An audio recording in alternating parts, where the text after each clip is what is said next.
Hello and welcome to Norm's Real Estate Tips. I'm speaking to you today again from my home in Milford, Michigan, where I work as a full-time agent for Real Estate One. Today we continue a two-part series on the listing process, the process of actually going through the documents and signing the contract to get your house listed. And that's the key point I want to make right at the beginning. This is a contract. So you are agreeing to sell your house in this contract, and it's a contract between you and the broker, not you and your agent. So you need to understand that going in.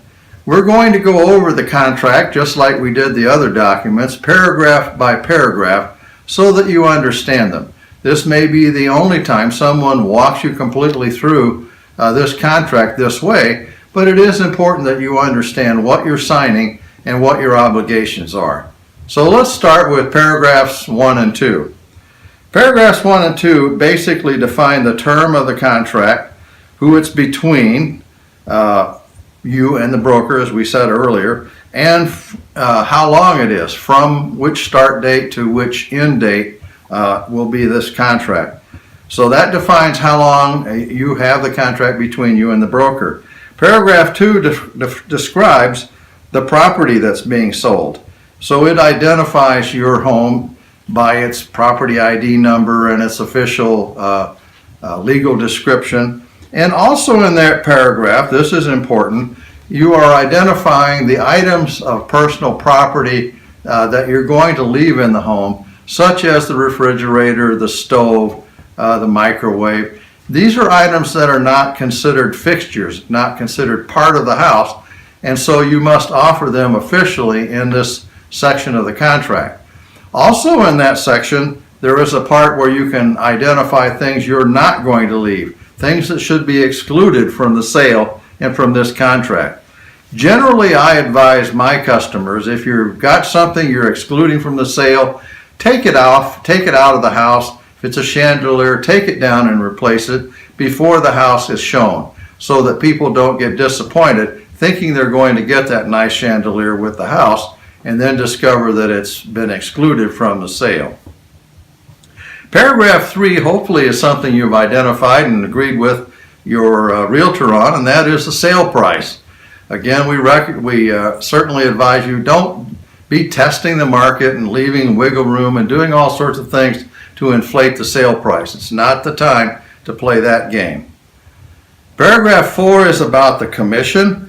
And this is a commission that the broker is owed when the house is sold. It is a negotiated process, so you and the agent should have been talking about this for some time.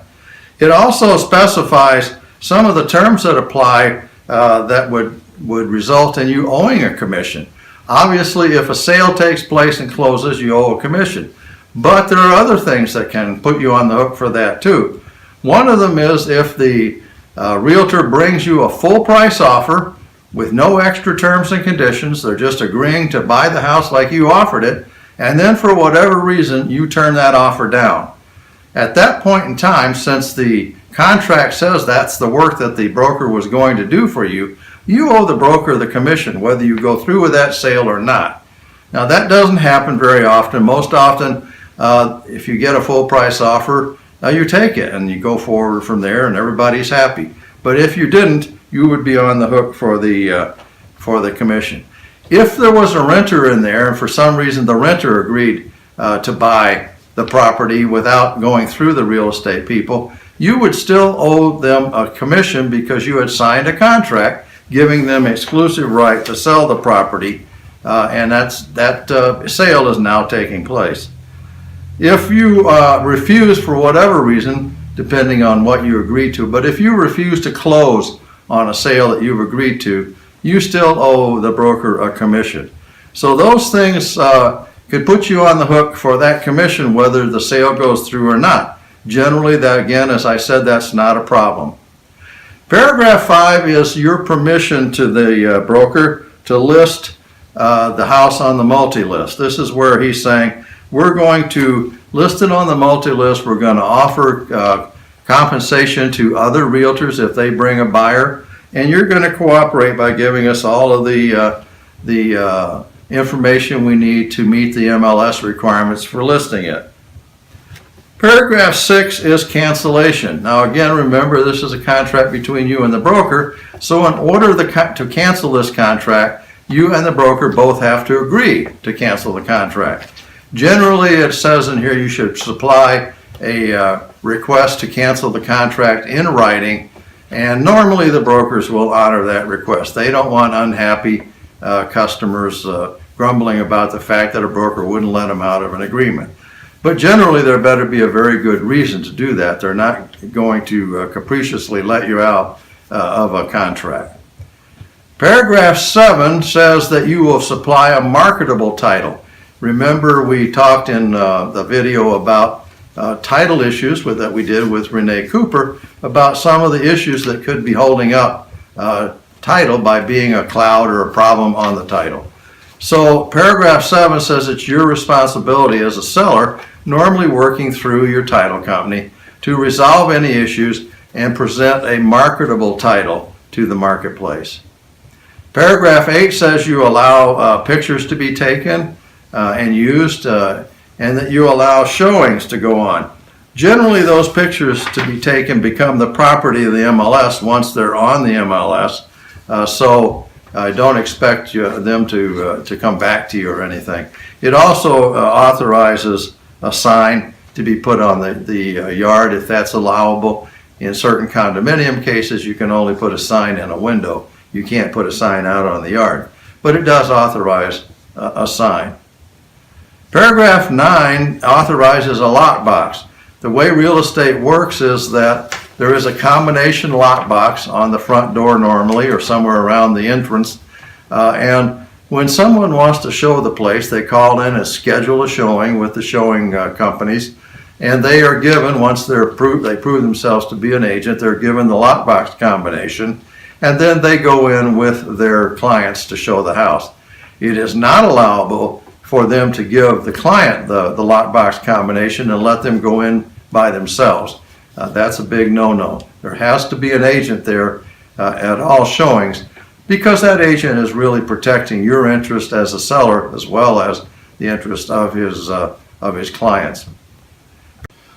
Paragraph 10 says basically that if we accept an offer, you've accepted an offer, whether it's full price or something you just find acceptable, that you will take the house off the market, that we will not continue to market the house once you've accepted an offer.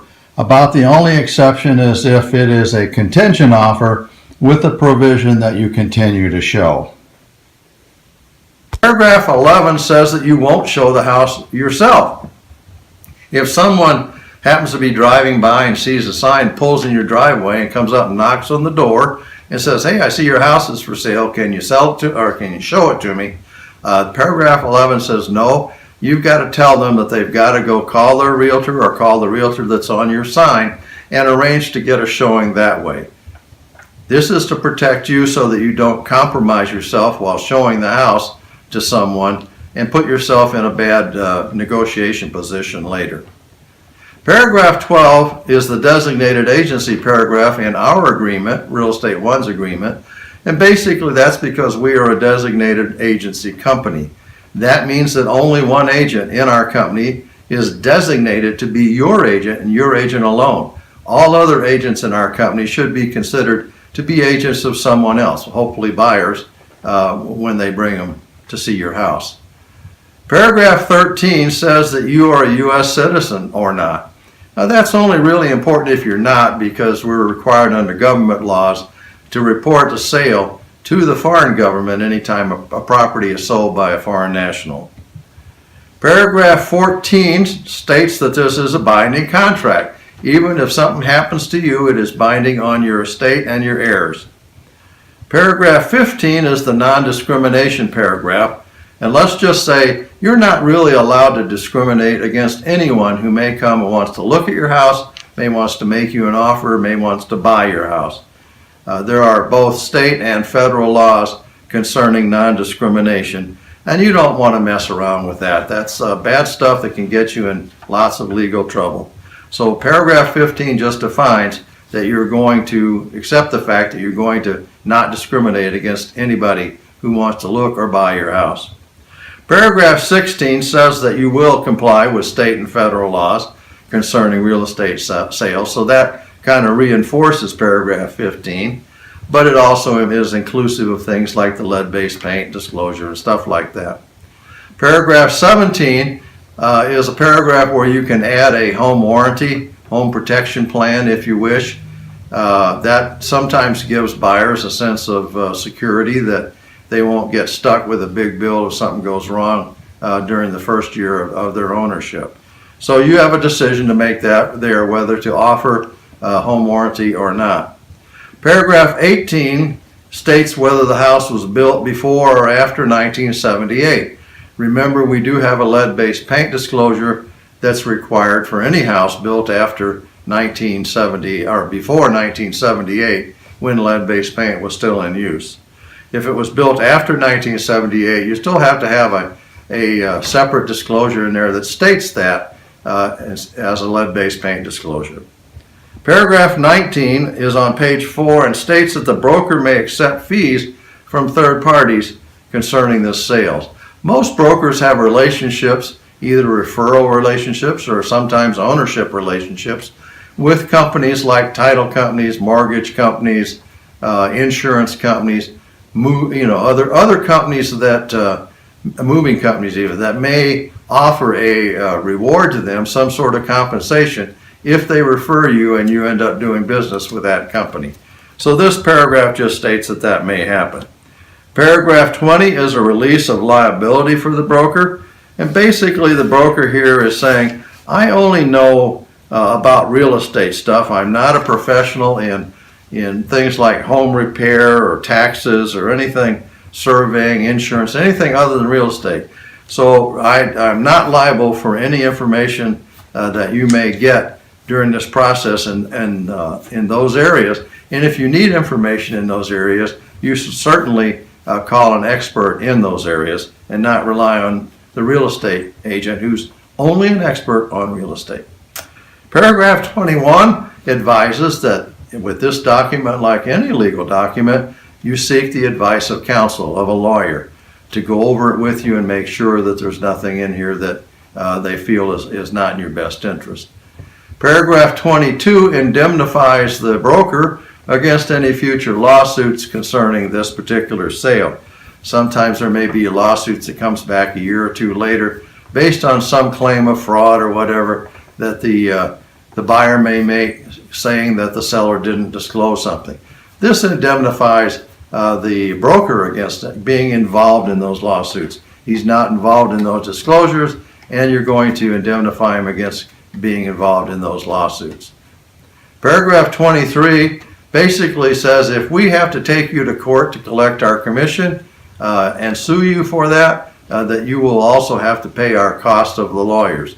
That doesn't happen very often, very, very rare, but occasionally there will be a dispute and we have to take somebody to court to collect the commission.